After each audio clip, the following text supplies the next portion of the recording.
Hi, everyone. Welcome to February's edition of the Reading Research Recap. This month, I chose a paper on something that everyone is talking about, background knowledge. Now, I bet you thought I was going to say AI, and actually, I do have a short segment on AI after this deep dive on a research article. So stick around if you're interested in my review of different AI educational tools and chatbots. But I chose background knowledge because a lot of people are talking about it in the literacy space. And there's whole curricula designed to activate it and use it and build it in students. But what does the research actually say about it? Well, if you're wondering that question, you're in luck because I've got a really great paper that I'm going to cover today. And it's a systematic review of the literature on what background knowledge is and how to activate and use it in your instruction. Pretty much everyone knows that prior knowledge or background knowledge is super important, but there's very little guidance for teachers on how to activate it and use it effectively.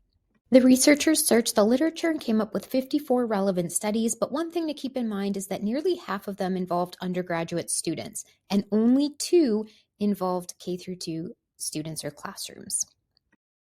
After surveying the literature, they found a lot of really cool results, so bear with me here as I try and get through all of them. First, they found that activating prior knowledge or background knowledge before, during, or after reading text was effective, not just activating it before reading a text. They also found that collaborative knowledge activation, I was looking at the paper to make sure I got the term right. So activating prior knowledge or background knowledge in pairs or groups was also really effective.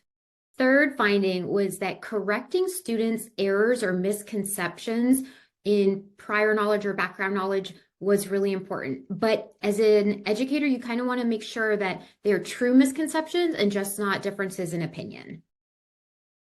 The researchers also noted there were over 30 different ways to activate prior knowledge or background knowledge, the most common of which was asking open-ended questions. Also, they wanted to note that across the literature, researchers were pretty vague in defining what prior knowledge and background knowledge is, which is something to keep in mind. If this is an area that interests you about activating prior knowledge or activating background knowledge, I really recommend reading through the full paper because there's so much great information in it that I just can't cover in this short time period span here.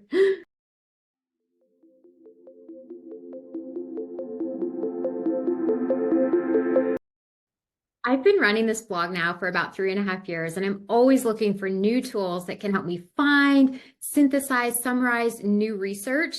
And as you can imagine, there's been such a proliferation of AI tools these last few months. So I decided to do this short segment because I thought a lot of you guys also might be interested in some of these tools I've been playing around with. Here are the landing pages of 4 different tools that I played around with, and they were all pretty good at things like finding papers or summarizing them. But from the start, consensus stood out because instead of just automating the boring stuff, it went one step further toward reasoning like a human with its consensus meter. So with the consensus meter, you can ask a yes or no question about research, such as, does mindfulness enhance overall well-being? And you can see here that it analyzed 12 papers and found an overwhelmingly positive answer of yes, mindfulness does enhance overall well-being. It was also really cool to see that others thought this tool was as neat as I did. And you can see here that OpenAI featured it at the top of their list when they opened their GPT store on the 10th.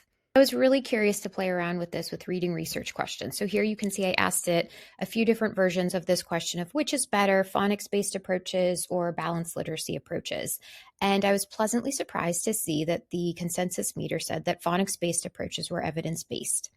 One thing that was a little bit worrisome is that depending on how you phrase the question, you would get different answers. So for example, look at number 1. This is slightly misleading because this Morgan et al. Study, if you click on it, it actually is an N of 1. So it was on just a single subject. So I'm not sure you would use that as the best evidence, given all the other papers that we have out there for backing up this claim number 1, that phonics is a core element of balanced literacy, which is also questionable or slightly misleading if you don't know the research.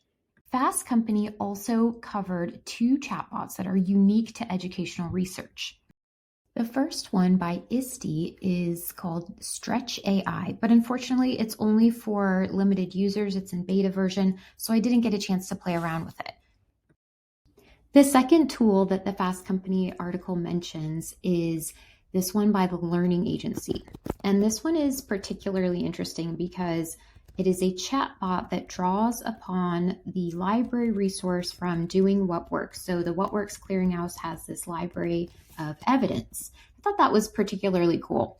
And so I played around with it for a little bit. I asked it a few different questions, but I kept getting an error. And I think it was not something I was doing, but just something wrong with the chatbot. So I reached out to them and they're going to get back to me on this. So what are my big sort of take-home thoughts about these tools? Well, I think they are really fun to play around with. They're super cool, but I'm not sure that they're ready yet for prime time. One thing I am sure of, though, is that it is going to be really exciting to watch this space and this field over the next few years. All right, that's all that I have for February, and I'll see everybody in March.